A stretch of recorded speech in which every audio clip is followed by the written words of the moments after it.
Greetings. I'm Thomas Caldwell of the Aurelian Column, and this is the Book Report. Well, today's podcast falls on Friday, St. Valentine's Day this year. It also falls on a rather sad anniversary, and both topics, I think, deserve billing. First, the one about love. That's the topic of today. It's a day for lovers, St. Valentine's Day, the 14th of February. Why we don't have 365 days dedicated to it, I don't know, but I guess that's just me. Now, the book I'm going to talk about is mostly known for being a movie. In fact, a lot of people don't even realize it was a book. And the book came out in 1970, and it's called Love Story. And the author was Eric Segal. And it's been in print pretty much ever since. It sold millions upon millions of copies around the world in many different languages. And it's considered quality literature by today's standards, and in some ways I guess it is. Now, I've never seen the movie, even though I think Ali MacGraw, who plays the female role, was one of the most beautiful women in motion pictures at the time. I was never really interested in the movie. I did read the book when I was in high school, as I recall. It didn't make a big impression on me at the time. I want to correct some of the things about the book. First off, I do recommend it be read. It's a very short book. You can read it in less than 3 hours if you have reasonable reading skills. In fact, it really shouldn't be called a novel. It should be called a noveletta. But one of the big mistakes that people make, and this might be because of the movie, is it's billed as a modern Romeo and Juliet. It's not. It really isn't. Romeo and Juliet was about class differences and forbidden love and things like that, and that's not really what's covered in this book. Now, just about everybody knows the story, so I'm not going to worry about spoilers here.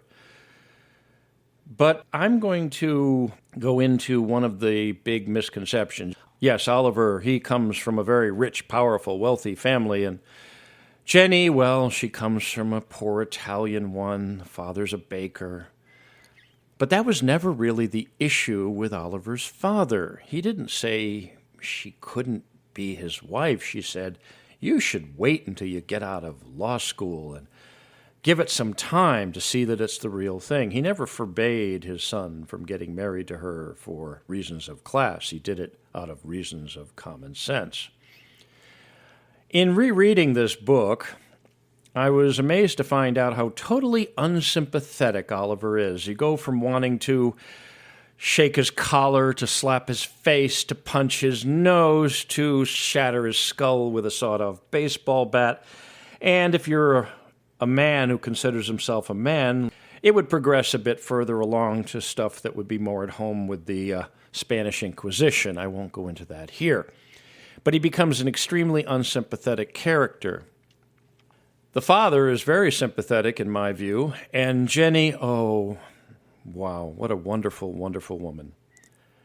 This is not a book about Romeo and Juliet. It's a book about lost opportunities and failing to listen to reason, and also failing to be honest and valuing other people.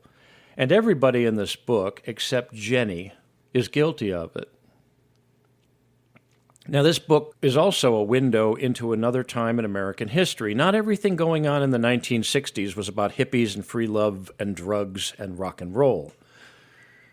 This is all about, well, the upper level of American society. It starts off in a library, which I found kind of fun, and it progresses from there. And of course, we all know Jenny passes away at the end of the story, and it is a bit of a tearjerker. If you have some emotion, you'll feel a little sad, and you will then have sympathy for Oliver. But everybody lost great opportunities, mostly because of pig-headedness. The son and father relationship in there between Oliver and his father, who was a very successful, powerful businessman and politician, that story still goes on.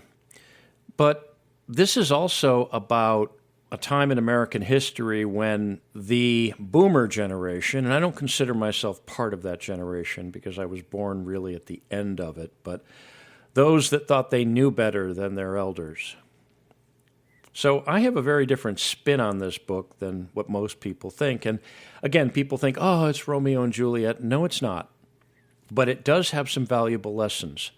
It also shows women to be what they were before what now passes as feminism ruined them. And that is also a tragedy.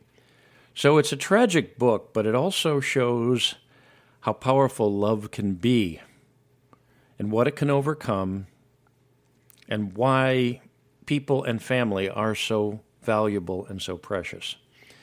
Again, love story, Eric Segal. The latest version that's out there is Harper Perennial Modern Classics. I got mine on Kindle, which I would recommend. It's a short read, and you can pick it up today and read it today, and it might make your St. Valentine's Day a little more saintly.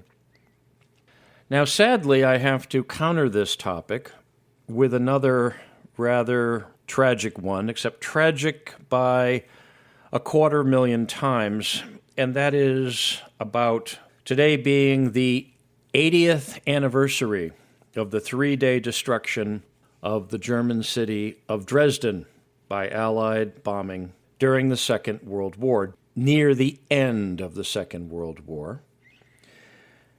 Now, there are many books that have been written on this topic, but all of them refer back to the one that started it all and started questioning whether or not World War II was as black and white as has been depicted and often still is. The book is Apocalypse 1945, The Destruction of Dresden by none other than David Irving. Yes, the guy who has been vilified for questioning certain things about World War II and even did time in an Austrian prison for it. Now, this book is banned in much of Europe. Why, I haven't a clue. I think it's just because of the author being hated by the establishment. Originally, Irving came up with this book in the early 1960s. It has been revised a couple of times since then with new data added in. The latest version came out in 2007, published by Focal Point Press. Now, you can not buy this. I think he might have hard copies up on his site, but if you want a copy of it, go to archive.org, type in Apocalypse 1945, Dresden, and you will find it. You can download the PDF and even upload it to your Kindle and other tablet if you know how to do that. This book goes into excruciating detail, like all of Mr. Irving's books, well-researched. This is not a guy that referred to other books like so many historians like to do. He did the research back in the 60s when there were many survivors. Many of the players were still around, the German side, the British side, the American side. And he really dug, and dug some more. Everything is in here. Everything from the planning, the maps, the attack plan, why it was done, the thoughts behind it, and the political fallout. Also, Winston Churchill deciding to distance himself from what was arguably one of the worst crimes in human history. How many people died at Dresden? And I mean, were obliterated, melted? I mean, I won't go into the graphic detail. You can read that yourself. But based on all the evidence, it was upwards of 250,000 people who lost their lives during those 3 days. 250,000. That's more than Hiroshima and Nagasaki combined, making it the single biggest loss of life caused by military action in recorded human history. And nobody talks about it.